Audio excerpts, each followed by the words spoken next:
मधु हैरान परेशान अपनी कानों पर, उसे यकीन ही नहीं हो रहा था कि उसकी अपनी जननी माँ भाभी के साथ मिलकर उसके बारे में ऐसी बातें करेंगी। ऐसी कौन सी बात मधु ने सुन ली हैरान परेशान वाली। इस कहानी की शुरुआत होती है मायके की लाडली मधु से ही। 3 भाई बहनों में सबसे छोटी मधु इसलिए सबकी लाडली, दिन भर चहकती रहती थी चिड़ियों की तरह, और दोनों बड़े भाइयों से अपनी बातें मनवाती रहती थी। अपने माँ पापा रघुवर और जानकी जी के जैसे वो जान ही थी। समय बीतता गया, पढ़ाई लिखाई करके दोनों भाई अपनी अपनी नौकरी में लग गए। एक एक कर दोनों भाइयों की भी शादी हो गई। घर में भाभी आ गई। दोनों भाभी व्यवहार से तो ठीक ही थी, परिवार में सब कुछ ठीक ठाक खुशी खुशी चल रहा था। मैं अभी बीए सेकेंड ईयर में पढ़ी रही थी। देखने में भी अच्छी भली थी। जो भी रिश्तेदार आते सब यही कहते कि अब मधु के लिए रिश्ता देखिए। पापा कहते अभी नहीं, बीए कंप्लीट कर लेगी तब। क्या रघुवर जी आप भी? ज्यादा पढ़ लिख कर भी क्या करेगी? घर ही तो संभालना है, ससुराल जाकर। ऐसा कैसे आप बोल दिए श्याम बाबू? आजकल जमाना बिना पढ़े लिखे गुजारे का नहीं है। लड़की पढ़ी लिखी रहेगी, कभी ऊंच नीच कुछ हो जाए, उसके विपत्ति का श्रृंगार बनेगी ये पढ़ाई। वैसे आपकी जो मर्जी रघुवर बाबू, मुझे कहना था सो मैंने कह दिया। पुनः अरे रघुवर जी, लड़का देखने में भी तो समय लगेगा। देखते देखते ये दिन कैसे बीत जाएगा पता भी नहीं चलेगा आपको। पापा थोड़ा रुक कर, हाँ ये भी सही कह रहे हैं आप, मुझे सोचना चाहिए मधु की शादी के बारे में। इधर मधु शादी की बात सुनकर थोड़ा सहम सी जाती है। अभी भी लोग ससुराल के माहौल को बहुत ही डरनुमा ही बनाते हैं, सहज नहीं। सभी हर बात में कहते ससुराल जाएगी तो सीख जाएगी, इसलिए मधु को ससुराल के नाम से डर लगने लगा था। 2 साल बाद बेहतर रिजल्ट के साथ बीए पूरा हो गया मधु का। कई जगह जाने के बाद मधु के लिए एक अच्छे वर की तलाश रघुवर जी की संपन्न हुई। आज हमारी मधु की शादी है मयंक बाबू के साथ। पेशे से बैंक मैनेजर हैं। उनके पिता सुंदर सुमन जी शिक्षक हैं।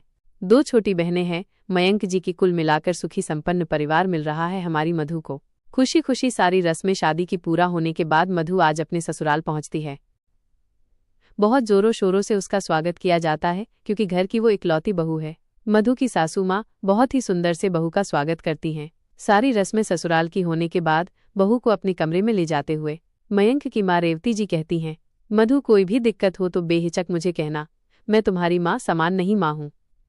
ठीक है मां जी। मां जी नहीं, सिर्फ तुम्हारी माँ। दोनों बहनें एक साथ बोलती हैं। और फिर मेरी माँ, अरे तुम सबकी माँ 2 बेटी थी, अब 3 हो गई मुझे। हंसते हुए, चलो अब मधु को आराम भी करने दो।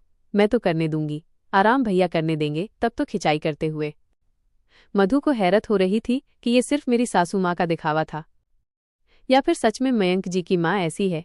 सभी आज तक बोलते रहते थे सास बहुत गर्म होती है, ससुराल में जीना मुश्किल कर देती है वगैरह वगैरह। ये तो बिल्कुल विपरीत है। तभी मयंक बाथरूम से फ्रेश होकर आते हैं। कहाँ खो गई मेरी मधु? बस कहीं नहीं हुई, यूं ही मयंक की बाहों में लिपटते हुए आपके बारे में ही सोच रही थी। क्या क्या क्या? अभी नहीं बताऊंगी, सो जाइए। दोनों सो जाते हैं कल की नई सबेरे और नई उम्मीदों के साथ। सुबह जब आंखें खुलती हैं, मधु देखती है कि रेवती जी सारा काम कर चुकी होती है। मधु पहले तुम स्नान करके पूजा कर लो, फिर सभी साथ में नाश्ता करेंगे। जी ठीक है मधु माँ, आपने मुझे जगाया क्यों नहीं? कुछ काम में हाथ बटा देती मैं भी। अरे बेटा, अभी तुम्हारे मेहंदी के रंग हैं, इसे आराम से रहने दो। ये रंग जितना लंबा चलेगा तुम लोगों का जीवन उतना ही सुखी रहेगा। मैं हूं ना अभी।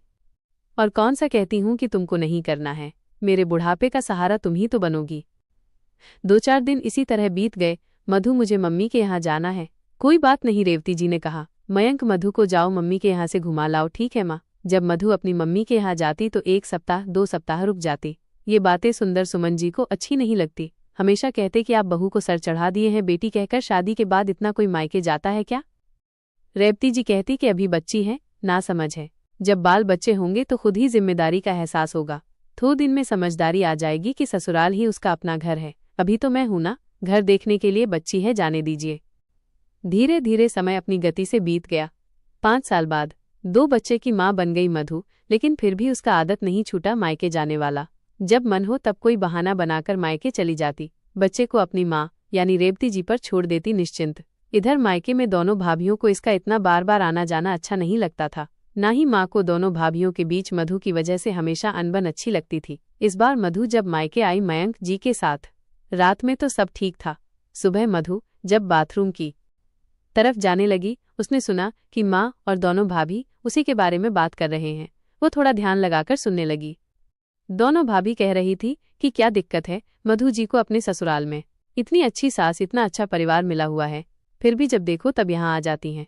कह तो भाभी सही रही थी, मुझे ससुराल में कभी ससुराल जैसा लगा ही नहीं, लेकिन मैंने कभी इस बारे में सोचा ही नहीं।